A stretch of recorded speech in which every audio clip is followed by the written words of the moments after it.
నడిపిన నా ముందు నడచిన జయవీరుడా నా విజయ సంకేతమా ఎడారి త్రోవలోనే నడచిన ఎరుగని మార్గములో నన్ను నడిపిన నా ముందు నడచిన జయవీరుడా నా విజయ సంకేతమా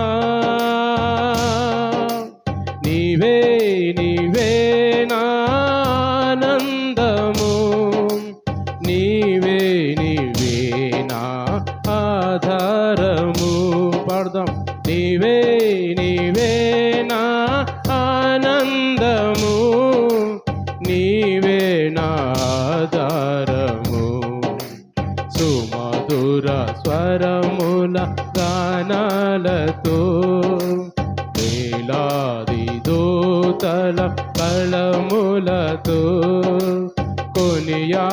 కొనియాడబడుచున్న నా యేసయ్యా నీకే నా ఆరాధన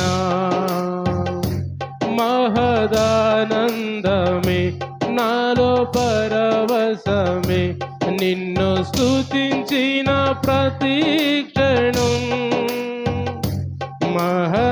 మహదానందమే నాలో పరవశమే నిన్ను స్తుతించిన ప్రతి క్షణం సుమధుర స్వరముల గానాలతో వేలాది దూతల కళములతో కొనియాడబడుచున్న నా యేసయ్యా నీకే నా ఆరాధన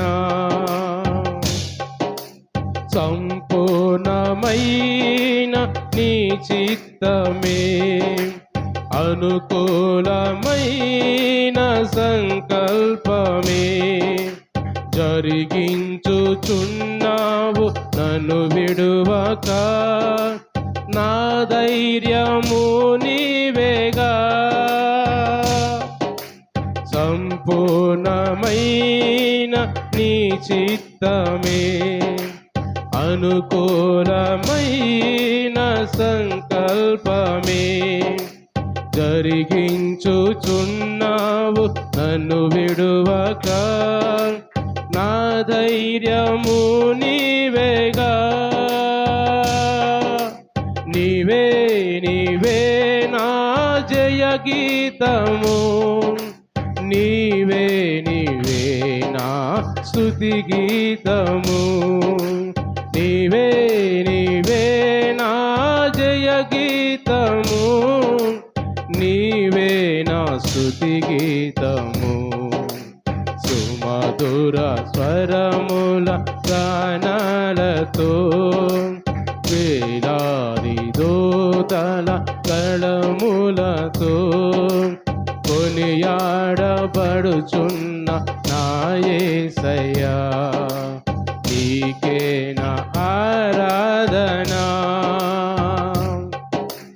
వేలాది నదులన్నీ నీ మహిమను తరంగపు పొంగులు నీ బలమును పర్వత శ్రేణులు నీ కీర్తినే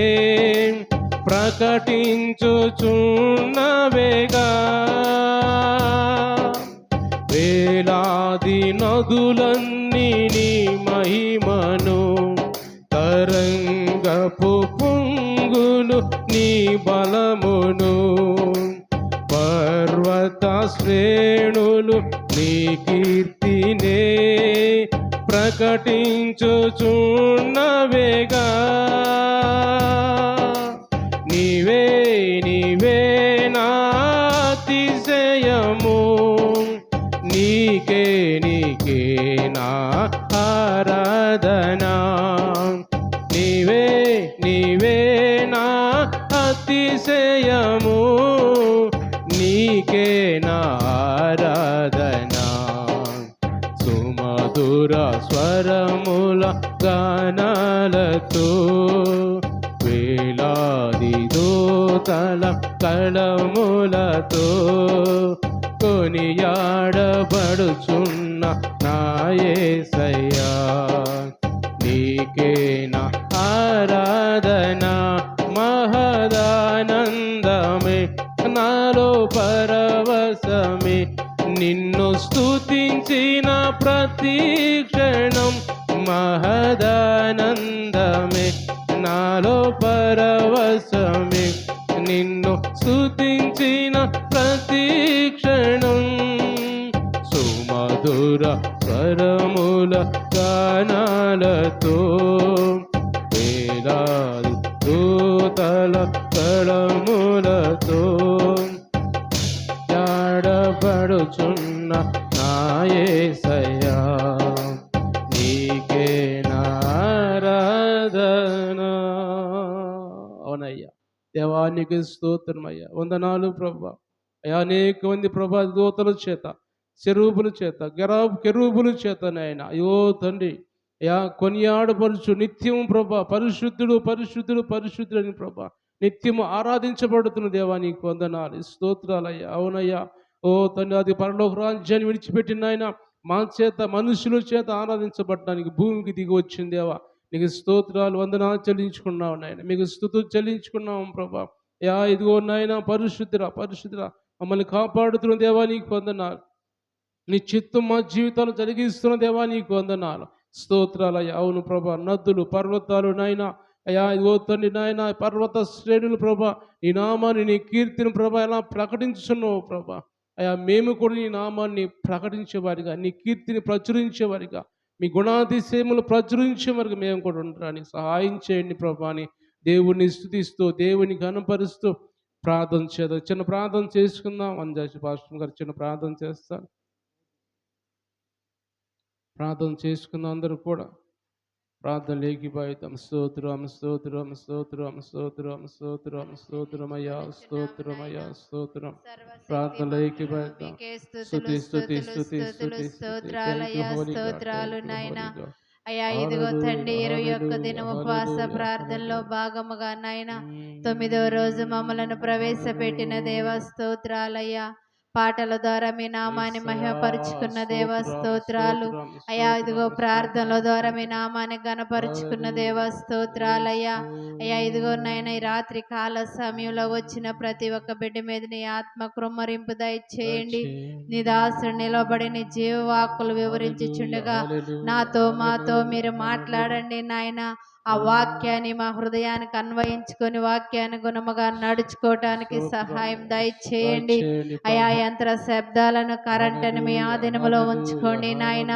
గొప్ప దేవా మీకే స్తుతులు స్తోత్రాలయ్యా. స్తోత్రాలు తండ్రి. కుడి కాదు నుంచి అంతవరకు మీరుండి క్రమముగాను మర్యాదగాను జరిగించమని క్రీస్తు యేసు నామం పేరట అడిగి వేడుకొనొచ్చున్నాము తండ్రి. ఆమేన్. అందరూ కూర్చుందామండి. అందరూ కూడా కూర్చుందాం.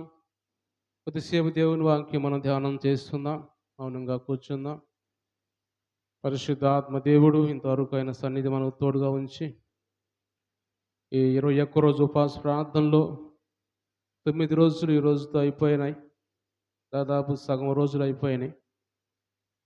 ఇంతవరకు కూడా దేవుడు మనల్ని కాపాడుతూ మన ప్రార్థనలు ఆలకిస్తూ ఆరోగ్యాలు ఇస్తూ దేవుడు మనల్ని కాపాడుతున్న విధానం బట్టి అందరూ చేతులపైకి దేవుని స్తోత్రం చెల్లిద్దాం. స్తోత్రం స్తోత్రం స్తోత్రం. మంచిది. దేవుని బిడ్డలు కొద్దిసేపు మనం దేవుని వాక్యం ధ్యానం చేసుకుందాం. అలాగే చేరువచ్చిన మీ అందరు కూడా ప్రభు పరిశుద్ధ నామములు అందరికీ వందనాలండి. అందరికి వందనాలు. మంచిది. మన పరిశుద్ధ గ్రంథం బైబిల్లో నుంచి కొన్ని మాటలు మనం ధ్యానం చేసుకుందాం. యెహోషువ గ్రంథము 7వ అధ్యాయము. యెహోషువ గ్రంథము 7వ అధ్యాయం. కొన్ని మాటలు మనము రాత్రికాలం మనం ధ్యానం చేసుకున్నాం. 12వ వచనం దాకా మనం ధ్యానం చేసుకున్నాం. ఈరోజు 13వ వచనం నుంచి చదువుకుందాం కొన్ని మాటలు. నీవు లేచి జనులను పరిశుద్ధపరచి వారితో ఈలాగు చెప్పుము, రేపటికి మిమ్మును మీరు పరిశుద్ధపరచుకొనుడి. ఇజ్రాయేలీల దేవుడైన యెహోవా సెలవిచ్చినదేమనగా,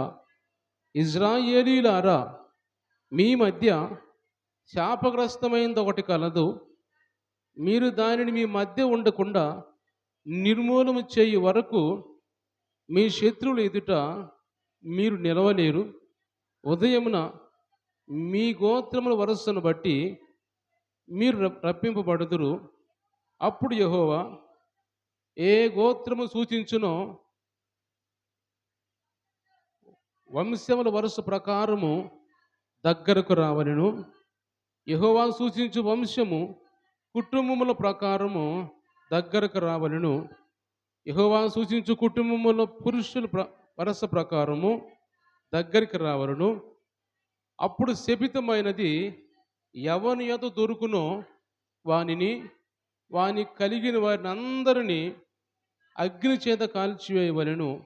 ఏలయనగా వాడు యెహోవా నిబంధనను మీరి ఇజ్రాయేలులో దుష్కార్యము చేసిన వాడాయను. దేవుడి వాక్యం ద్వారా మనతో మాట్లాడునుగాక. అందరూ దేవుని స్తోత్రించనిద్దాం. హల్లెలూయా. ప్రియమైన దేవుని బిడ్డరా, మనం చదువుకున్న ఈ వాక్య భాగంలో రాత్రికాలం మన కొన్ని విషయాలు ఈ ఆకాను గురించి శపితమైంది మనలో ఉండకూడదు. మనలో శపితమైంది ఏమైతే ఉందో దాన్ని తీసివేసుకుంటే దేవుడు మనతో ఉంటారని రాత్రి మాట్లాడాడు. మీతో నేను ఉండాలంటే మీరు శపితమైంది తీసివేసుకుంటే అప్పుడు నేను మీతో ఉంటాను అని రాత్రికాలం దేవుడు కొన్ని విషయాలు మనతో మాట్లాడాడు.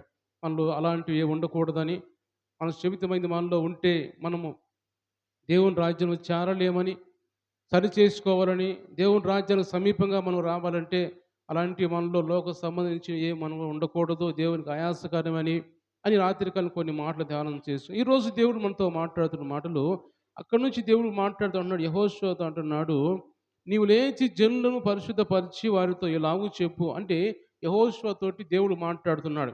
ఇక్కడ నుంచి ఇంతవరకు వాళ్ళు ఇంతవరకు వచ్చారు, వాళ్ళు పాపం చేశారు కాబట్టి ఓడిపోయారు, చనిపోతున్నారు సైన్యంలో కొంతమంది కూడా. ఇక్కడ నుంచి నువ్వు ఏం చెబుతావంటే వాళ్ళందరిని జనులందరిని పిలిచి వాళ్ళని పరిశుద్ధపరచు, వాళ్ళతో నువ్వు మాట్లాడు, మీరందరూ పరిశుద్ధపరచుకోండి, దేవుడు రేపు మీతో మాట్లాడతాడు. దేవుడు మీతో మాట్లాడతాడు కాబట్టి అందరూ పరిశుద్ధంగా ఉండి మిమ్మల్ని పరిశుద్ధపరచుకొని మీ హృదయాలు చక్కపరుచుకొని మీరందరూ వచ్చి అన్ని 12 గోత్రాలు ఏవైతే ఉన్నాయో 12 గోత్రాల ప్రజలు వచ్చి మా పురుషులు అందరూ దేవుని ఎదుట నిలబడాలి అన్నప్పుడు వారందరూ కూడా 12 గోత్రాల వారు వచ్చి అందరూ దేవుని ఎదుట నిలబడతారు. నిలబడిన తర్వాత ఎందుకు అలా దేవుడు యెహోషువ చెబుతున్నాడంటే, మీరు దేవుని ముందు నిలబడితే ఎవరు మీలో పాపం చేశారో వాళ్ళు బయటకు వస్తారు కాబట్టి వాళ్ళు ఏం చేస్తారంటే వారి కలిగిన వారిని అందరినీ, వారి కలిగిన ఆస్తిని, వారి బంధువులను, లేకపోతే వారి భార్యని, బిడ్డలు అందరిని కూడా అగ్నితో కాల్చివేస్తాం. అందరూ కూడా చేసే పని అది. రాళ్లతో ముందు చావగొట్టి తర్వాత అగ్నితో కాల్చివేసి పెద్ద రాళ్ల కుప్ప మీరు కనబడకుండా వేస్తారు ఎవరైతే పాపం చేశారో. కాబట్టి మీరందరూ వచ్చి నిలబడినప్పుడు తప్పనిసరిగా ఎవరు ఎటు తప్పించుకొని పోవటానికి వీల్లేదు. అందుకని అన్ని గోత్రాల వారు వచ్చి నిలబడినప్పుడు యోధా గోత్రం పట్టుబడింది. యోధా గోత్రం పట్టుబడినప్పుడు యోధా గోత్రంలో జబ్ది మనముడు ఆకాను ఎవరైతే ఉంటారో ఆకాను ఆయన బయటపడి, అయ్యా నేనే ఈ పాపం చేశాను అని బయటకు వస్తాడు.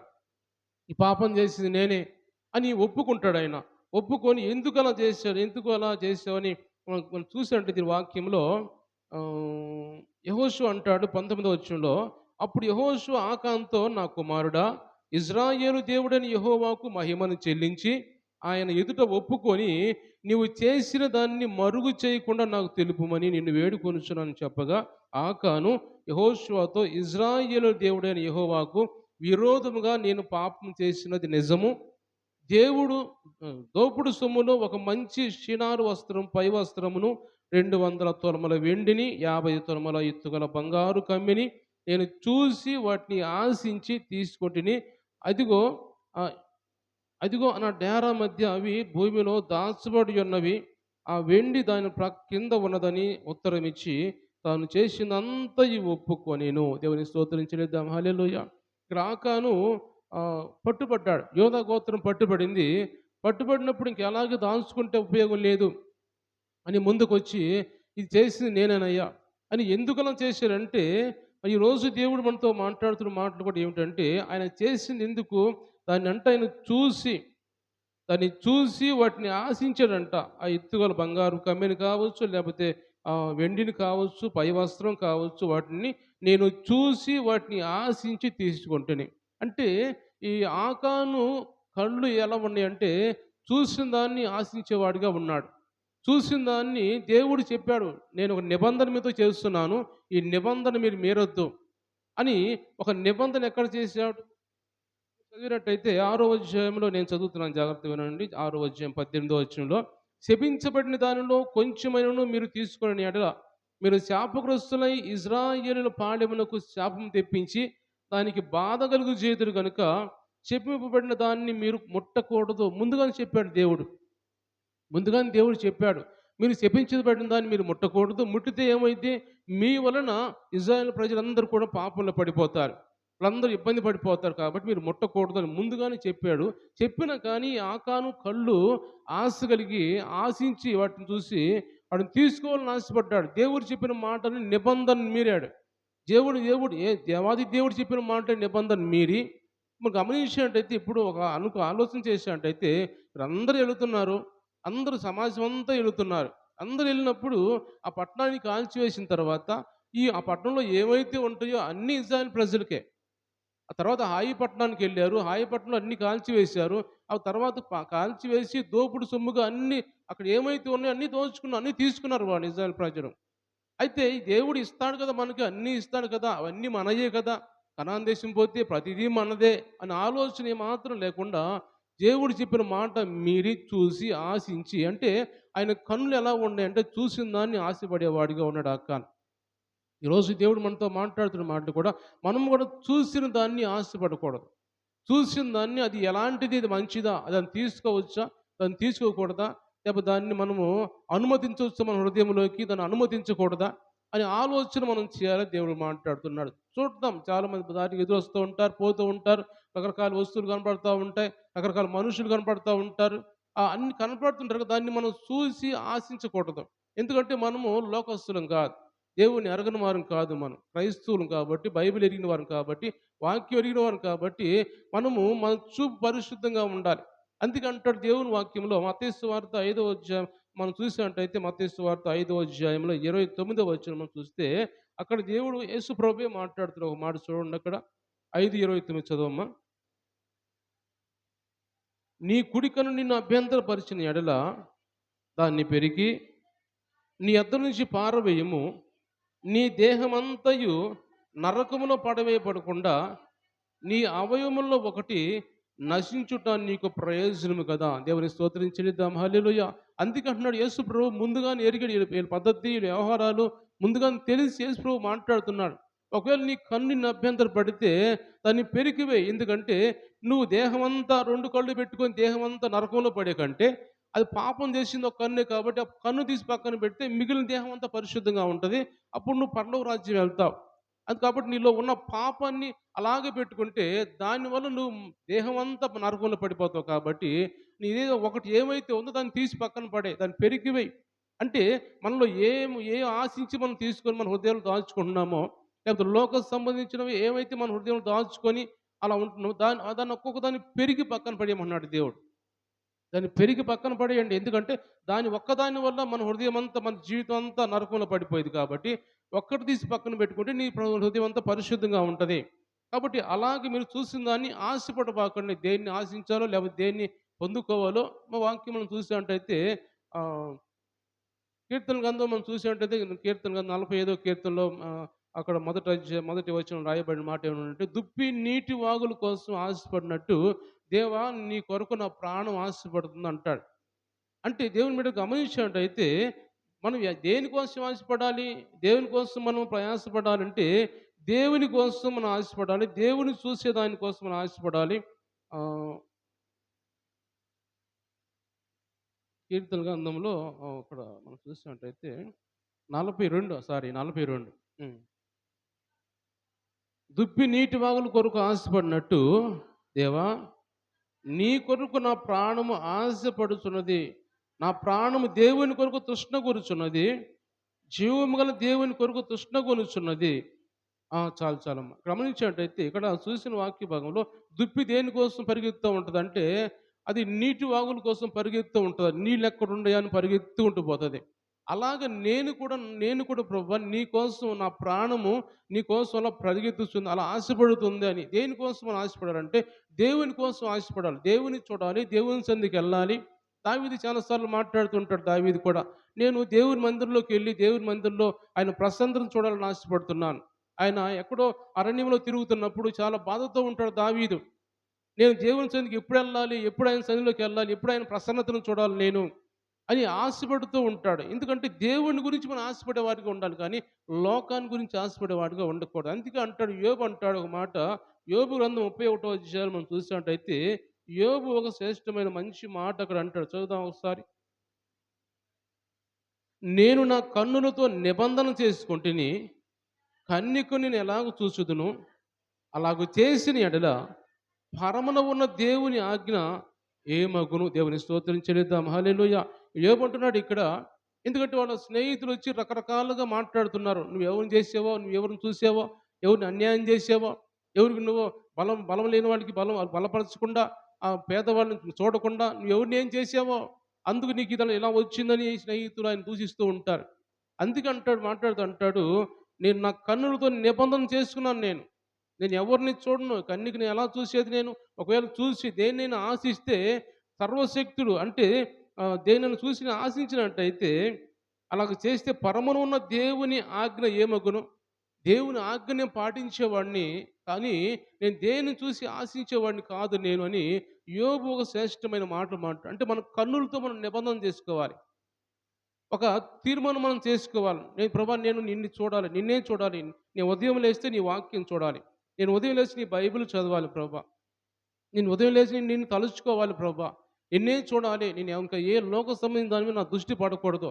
చూడాలి అంటే మనకి ఎదురుస్తూ ఉంటారు, పోతూ ఉంటారు, రకరకాలు కనపడుతూ ఉంటాయి. లోకంలో ఉన్నాం కాబట్టి మనం చూసి ఎంతవరకు చూస్తామో దాని మీద మైండ్ పోకూడదు. దాని మీద మన మనస్సు పారేసుకోకూడదు. మనం దేవుని బిడ్డలం కాబట్టి దేవుడు మన హృదయంలో ఉండాలి. మనం ఆయన్ని చూసేవారిగా ఉండాలని దేవుడు మాట్లాడుతున్నాడు. అందుకే యోబు అంటున్నాడు, నా కన్నులతో నిబంధన చేసుకున్నాను నేను అంటున్నాడు. ఈరోజు మనం కూడా దేవుడు మాట్లాడుతున్న మాట మనం కూడా మన కన్నులతో మనం నిబంధన చేసుకోవాలి.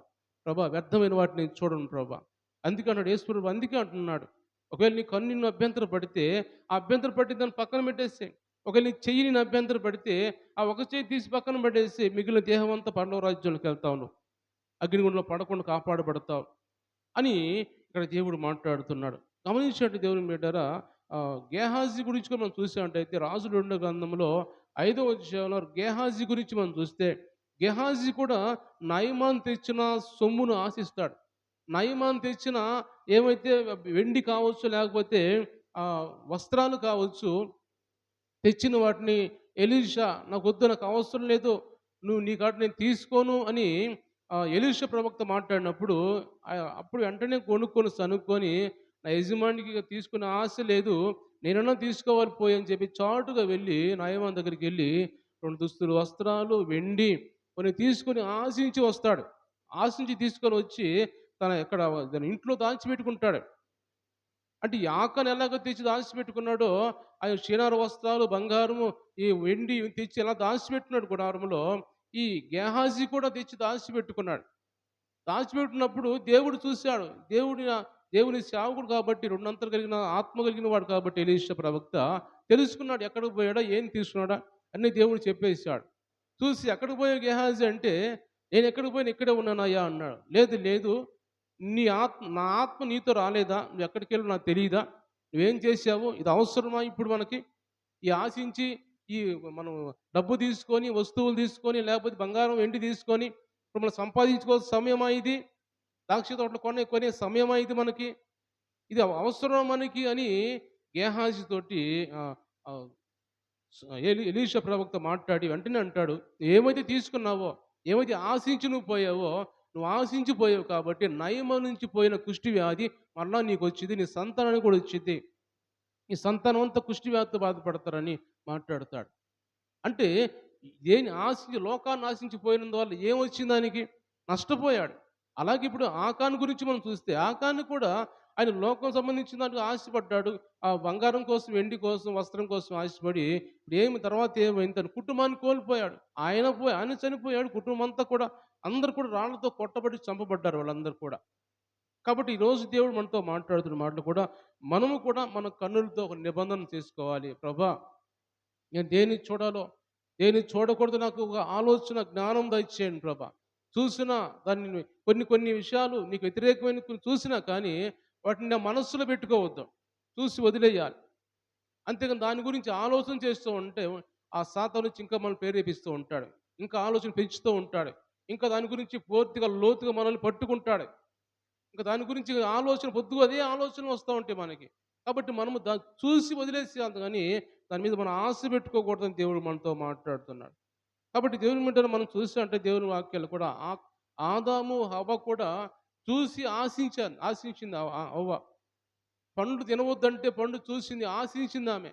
అది తినాలి, అది తింటే మేము మంచిగా మా తెలివి, జ్ఞానం, ఆలోచన మాకొచ్చిద్ది.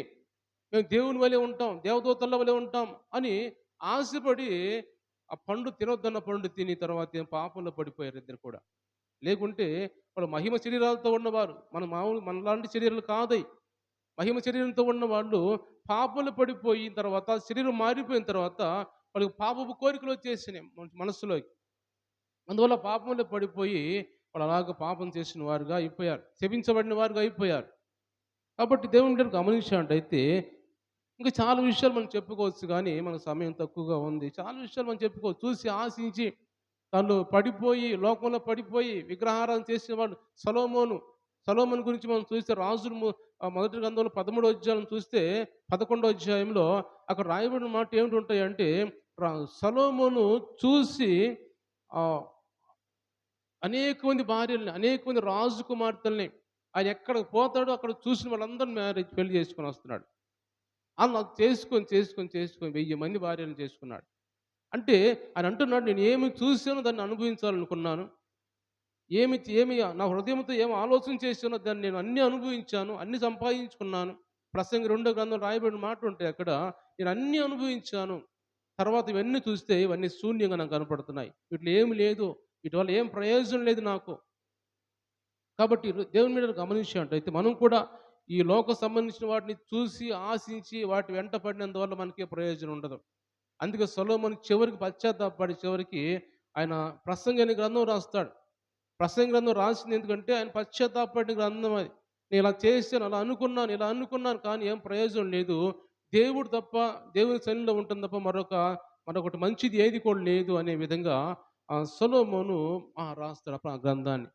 కాబట్టి దేవుని బిడ్డలు ఈరోజు దేవుడు మనతో మాట్లాడుతున్న మాటలు కూడా ఆకాను ఎలాగైతే ఆశించి అంటున్నాడు, నేను ఆశించానయ్యా, చూశాను, ఆశపడ్డాను దానికి, అప్పుడు నేను పోయి తీసుకొని నా డేరాలో దాచిపెట్టుకున్నాను అని యెహోషువతో చెప్పినప్పుడు వెంటనే యెహోషువ అంటాడు, ఎందుకు ఇలా చేసావు ఆకాన్ అని. అతని సమాజాన్ని, అతని కుటుంబస్తులందరినీ సమాజం వెలుపలకు తీసుకొని పోతారు. ఆకోరు లోయ, ఆ లోయలో తీసుకెళ్తారు.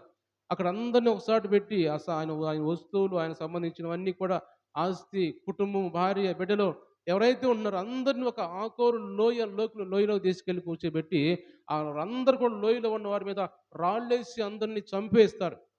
తలా ఒక రాయి తీసుకుని వారిని తల పగలగొట్టి అలాగా రక్తం కారుతూ అలాగే కేకలేస్తూ చనిపోతారు. అందరూ చనిపోయినప్పుడు అలాగ ఉన్న వారి మీద కాల్చివేసి అగ్ని ముట్టించేసి అలాగ పైన మళ్ళీ రాళ్ళేసి కనపడకుండా చేస్తారు వాళ్ళందరినీ కూడా. ఆకాను కుటుంబం అంతా కూడా అలా కనపడకుండా పోయింది. ఈరోజు ఎందుకు దేవుడు మాట్లాడుతున్నా అంటే మనం గడిచిన రోజుల్లో చెప్పుకున్నాం. రాహాబు అనే వేశ్య, ఆమె అగ్నిలో నుంచి కుటుంబాన్ని కాపాడుకుంది. ఈ ఆకాను ఏమో అగ్నిలోకి వెళ్ళిపోయాడు, కుటుంబాన్ని నాశనం చేసుకున్నాడు. దేవుని మాట వినకుండా పాపంలో పడిపోయి, ఆమెమో పాపాన్ని విడిచిపెట్టి దేవుని బిడ్డగా మారిపోయింది. ఇతనేమో పాపంలో పడిపోయి దేవుని దూరం చేసుకొని అగ్నిగుండం పాలైపోయినట్టుగా మనం అర్థం చేసుకోవాలి. ఈరోజు ఈ రెంట్లో మనం ఏం చేస్తున్నాం? మనం కూడా పాపంలో ఉన్నవారు మనము దేవుని నమ్ముకొని దేవుని రాజ్యంలో ఉండేవారికి ఉండాలి. కానీ ఒక రాహాబు అనే వేశ్య వలె, ఆ వేశ్య కాదు తర్వాత మారిపోయింది. ఆ వేశ్య అంటానికి వీలు లేదు. దేవుని బిడ్డ పరిశుద్ధంగా మారిపోయింది ఆమె. అలాగే మనం ఉండాలని దేవుడు మాట్లాడుతున్నాడు. కానీ ఆకాను వలె నీతిమంతులుగా ఉన్నంతకాలం ఉండి కూడా చివరికి మన నీతిని కోల్పోతే ఆ నీతి జ్ఞాపకం చేసుకోబడదని యెహెజ్కేలు గ్రంథం 33వ అధ్యాయం రాయబడిన మాట ఉంటుంది అక్కడ. మనం ఇంతకాలం నీతిగా బతికినా కానీ చివరి దాకా నీతిగా దేవుడు రాకడ వచ్చే వారికి కూడా నీతిగా బ్రతికినా కానీ ఆ చివరిలో మనం ఆ నీతిని కోల్పోతే అంతకాలం పనిచేసే నీతి జ్ఞాపకం చేసుకోబడదు. నువ్వు పాపంలో పడిపోయావు. అంతకాలం చేసిన ఆ భక్తి అంతా వ్యర్థమైపోయింది దేవుడు మాట్లాడుతున్నాడు. కాబట్టి ఈరోజు మన అందరితో మాట్లాడుతున్న మాటలు రోజు రోజుకి దేవుడు ఎన్నో కొన్ని శ్రేష్టమైన మాటలు, ఒక 2 మాటలని దేవుడు మనతో మాట్లాడుతున్నాడు. కాబట్టి ఈ మాటలన్నీ మన హృదయంలో తీసుకొని రోజు రోజుకి మనం ఆత్మీయంగా బలపడదాం. రోజు రోజుకి దేవునికి దగ్గరగా ఉందాం. దేవుని పరలోక రాజ్యానికి దగ్గరగా ఉందాం. ఆయన రాబోతున్నాడు కాబట్టి ఆయన వచ్చినప్పుడు ఆయన బిడ్డలుగా ఆయనతో కలిసి వెళ్ళేవారిగా, ఆయన రాజ్యంలో ఆయన బిడ్డలుగా ఆయన సింహాసనం మీద కూర్చున్న వారిగా మనం ఉండాలని దేవుడు మాట్లాడుతున్నాడు. దేవుడి కొద్ది మాట దేవుడు దీవించి ఆశీర్వదించునుగా. కళ్ళు మూసుకుందాం, ప్రార్థన చేసుకుందాం అందరూ కూడా. అందరూ ప్రార్థన చేద్దాం. అవును ప్రభా, ఆకాను ప్రభా, ఇదిగో తండ్రి ఆశించాడు, చూశాడు, ఆశించాడు. ఈరోజు మాతో మాట్లాడాడు ప్రభా. యోబు కూడా